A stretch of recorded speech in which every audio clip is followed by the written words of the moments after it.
ICMA is shining a light on professionals who made the unique transition from a life in public service in the military to one in local government. Joining us for today's Member Spotlight is Ben Effinger, Operations Chief for the Public Service Division of the Los Angeles County Treasurer and Tax Collector, veteran of the United States Air Force Security Forces, and leadership team member of the ICMA Veterans Advisory Committee. Thanks for stopping by, Ben. You're very welcome. Pleased to be here. We appreciate you taking the time to join us, and I only mentioned a fraction of your accolades, so could you share with us what the highlight of your career has been so far? Yeah, actually, the highlight of my career, I would like to couch that with the fact that, I didn't do a full career in the military. I only did 8 years and then I separated, so I wasn't one of the folks that had a full career, bookended it with a retirement, and then went on to a second career. It was almost like a middle of the road transition for me.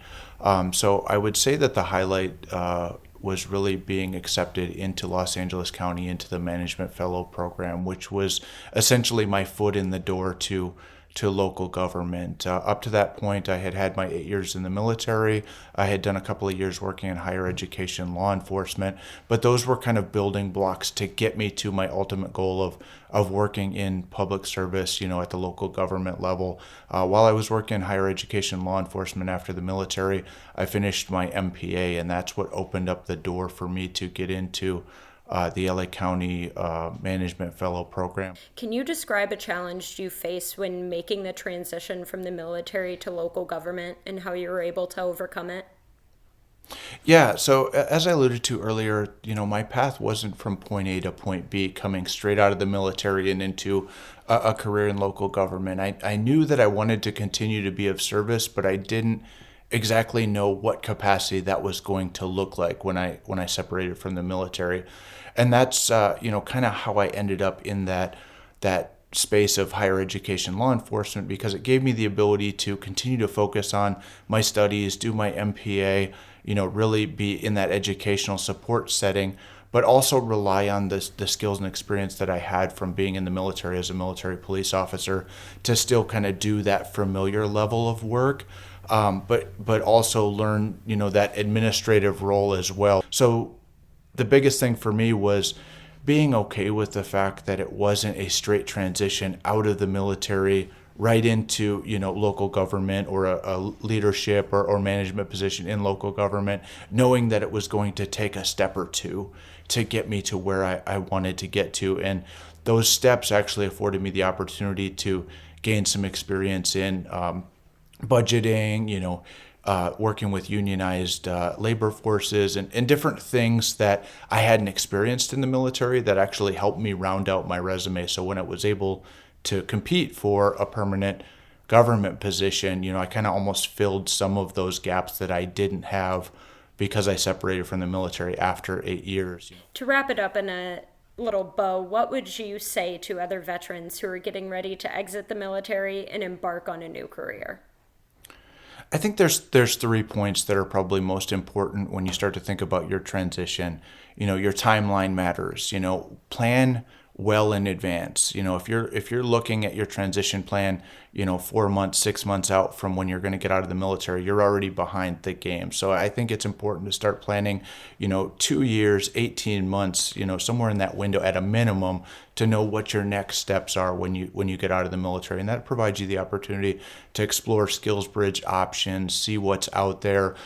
For example, our Veteran Local Government Management Fellowship, we operate 2 cohorts throughout the year, and there's an application process. So it gives you the time to be able to explore those options and plan appropriately. I think after timeline, the most important piece is mentorship, right? Find those individuals that have walked that path that you want to walk. Pick their brains, exhaust those resources, conduct informational interviews, gather as much information as possible from trusted resources, so that way you're not inventing the wheel and you don't feel like you're going at this alone. There's plenty of us in the Veterans Advisory Committee that have experience transitioning into various types of local government all across the United States, and all it takes is an ask for us to connect, with anybody that's interested to talk about our experiences. And even if we don't have that that unique experience. Once we have that conversation, most likely we know somebody on our team that does possess that experience, and we can make that handoff. And I think the last thing is words matter. And we talked about it a little bit before about translating those skills, right? A military resume looks a lot different than a civilian resume because it's written in numbers and acronyms and things that we understand in the military that somebody on the outside doesn't understand. So it's just making sure that we quantify, validate, and put in plain language our experience that we bring to the table, so that way a civilian hiring manager, council, board of supervisors, HR firm that is looking at that doesn't have to try to decipher what we actually did.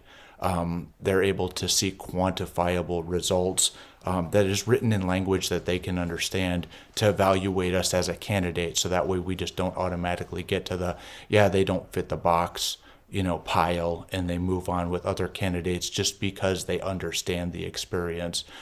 We would rather, have that come out in the interview if you're not the candidate versus the screening pile, if at all possible. That's invaluable advice to transitioning or soon to be transitioning service members. You know what they say, there are no new problems. And last but certainly not least, how has your ICMA membership helped you? I think, one of the most important things is it's connected me with a community of like-minded individuals. And that's, aside from my veteran identity, it allows me to connect with the greater population of county administrators at a national level. You just said it so eloquently in our transition from the last question. There's no new problems. Somebody could be experiencing something in Kansas that I'm experiencing in Los Angeles County, and they already have a blueprint. I just have to go and ask, so that way I'm not starting from scratch. I think the second thing, it affords me the opportunity to still be of service and give back to the local government community. With the start of the Veterans Advisory Committee, I've really been able to lean in and, kind of give back to a career field that has given a lot to me.